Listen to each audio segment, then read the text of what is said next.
Good morning, ladies and gentlemen. They say that imitation is the best form of flattery, so well, I thought I too would wear my Australia football shirt, sent to me by our great friend over there in Australia, Mark Hod in it. So thanks very much, Mark, for the t-shirt. I have worn it a few times, but I think on just one video once before in a group chat.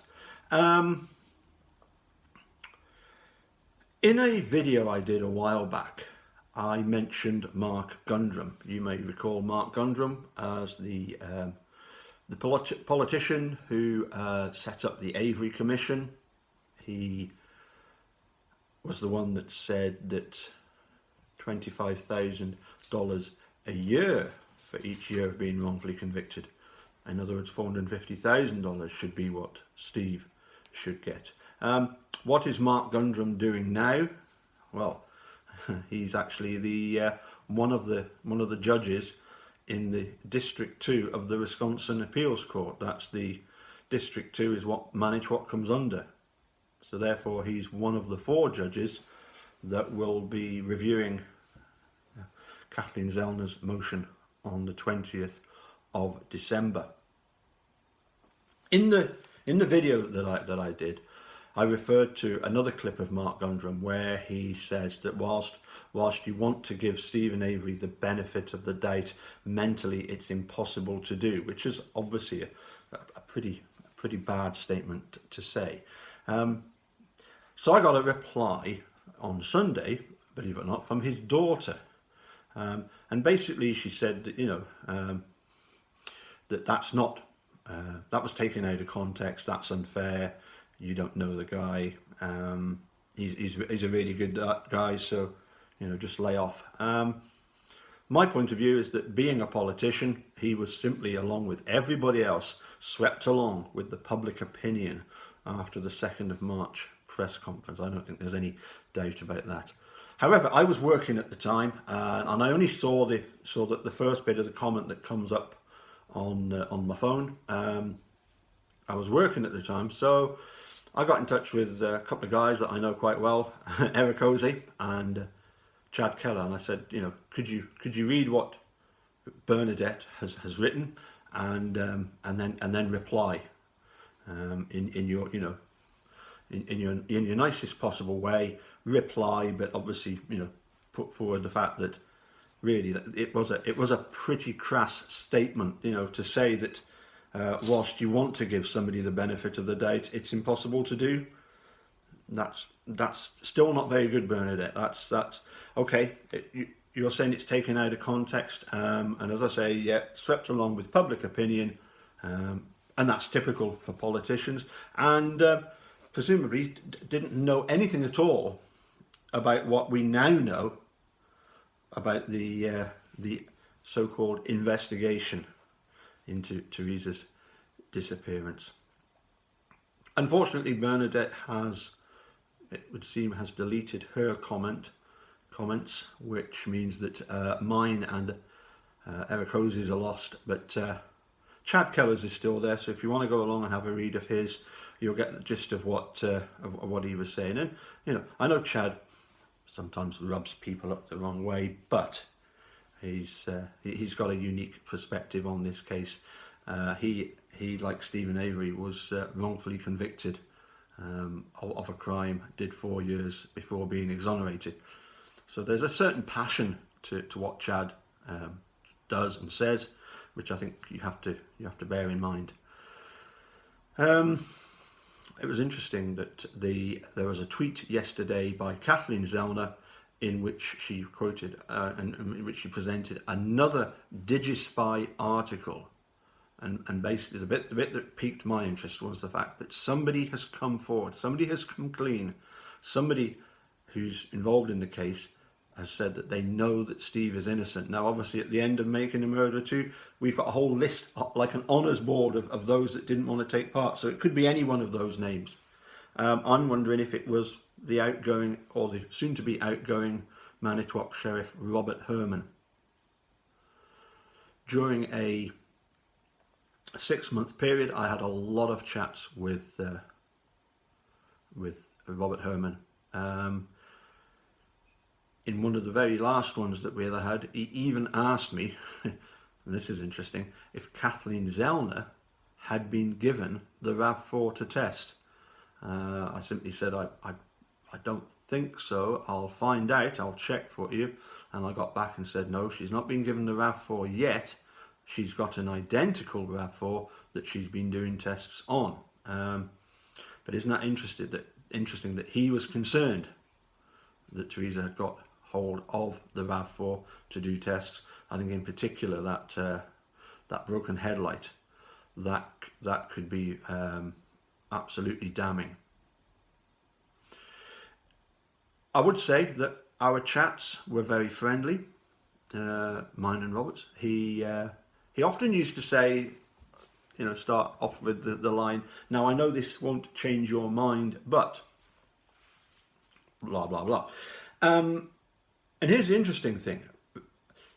After Making a Murderer came out, first time, all we heard from Ken Kratz was, oh, they've left out this, they've left out that, they've left out all this crucial stuff, what Making a Murderer got wrong, and all this rubbish, right? Here's the point. If Ken Kratz had come up with stuff that had been left out, that was of any substance whatsoever, I can assure you, Robert, I would have changed my mind. If there was anything of substance that we can say, well, that definitely proves that Stephen Avery and Brendan Dassey did this. I'm a law and order sort of person, same as Eric Hosey. If there had been anything there, but there wasn't. In fact, if anything, obviously we've moved on from there. Ken Kratz is still back in time. He's still back in 2016. He doesn't seem to realise that Making a Murderer 2 has come out and has completely destroyed the state's case. And obviously has simply served to reinforce our opinions. What I found interesting was that the other thing it proved to me, that question about the RAV4, was that Robert was being kept in the dark. And I did, I would admit, I did put a lot of pressure on him. First of all, it's interesting, isn't it, that he was happy to chat with me, a bloke.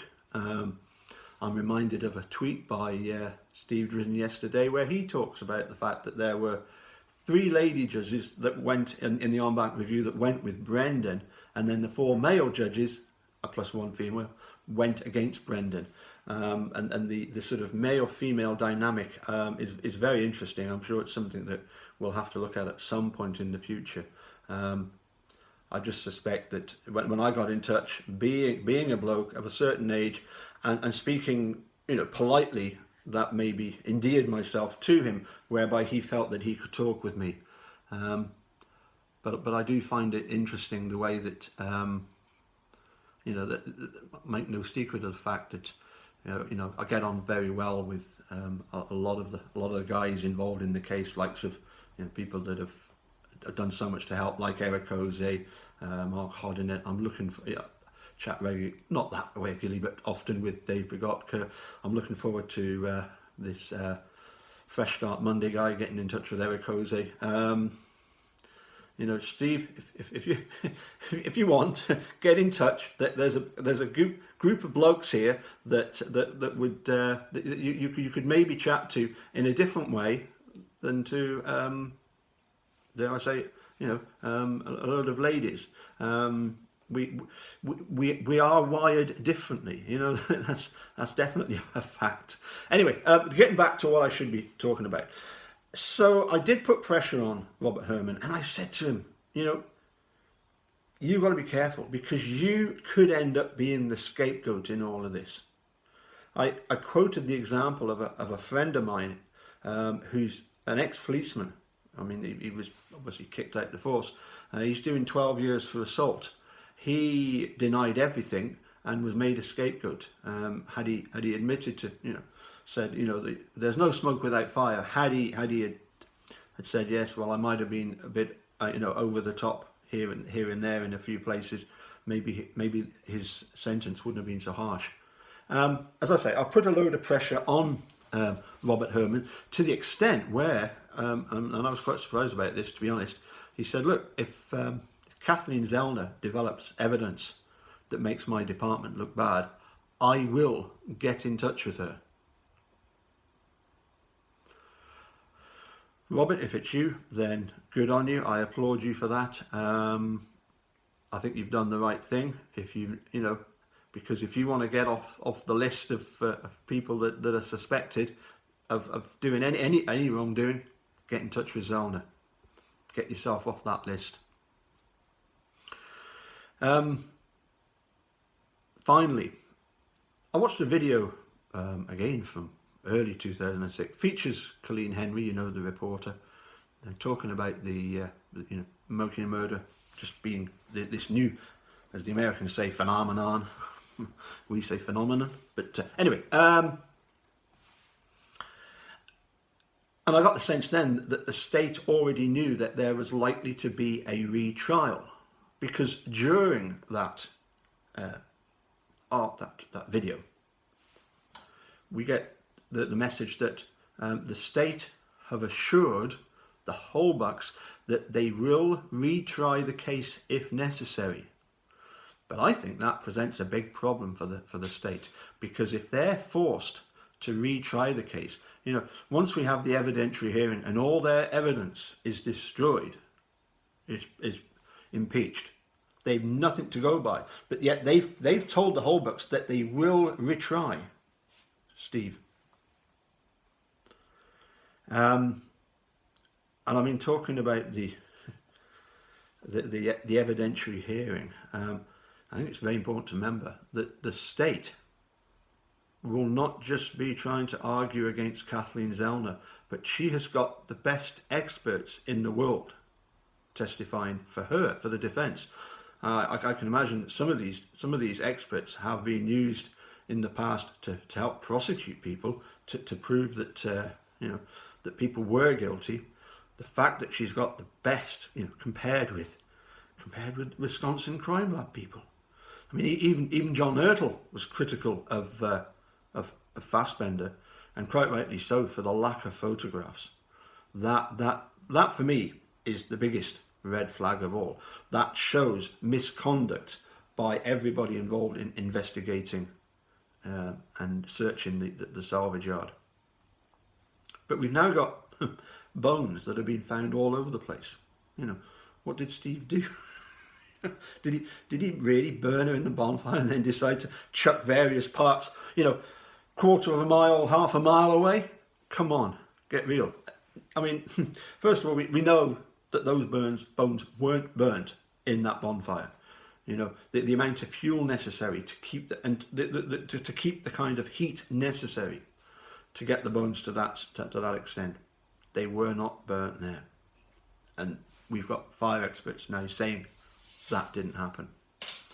Not without some little tanker full of petroleum just constantly feeding the fire. If Ken Kratz can come up with a lorry driver that brought a tanker along, and on that Monday night emptied the tanker into the bonfire, that would suggest to me that yes, she was burnt there. But unless you can do that, I guess you really are clutching at straws if you're trying to say that it could have been possible with tyres. That they found 2 tyre rims. The expert explained that the amount of tyres necessary, there would be a mountain of the steel left over. Another thing I'm particularly looking forward to is the blood spatter. And Stalky being proven completely and utterly wrong. The squiggle, the splatter on the back door. I'm looking forward, hopefully, to Andy Colburn getting up in court, being presented with a cabinet and a key on a lanyard and said, right, show us how this fell. Because the lanyard would have created so much friction that the key would never have dropped. That's again something that unfortunately Making a Murderer 2 didn't actually cover, but Zellner has in some of the articles that she's been quoted in where she's been interviewed. And and the bonnet catch DNA.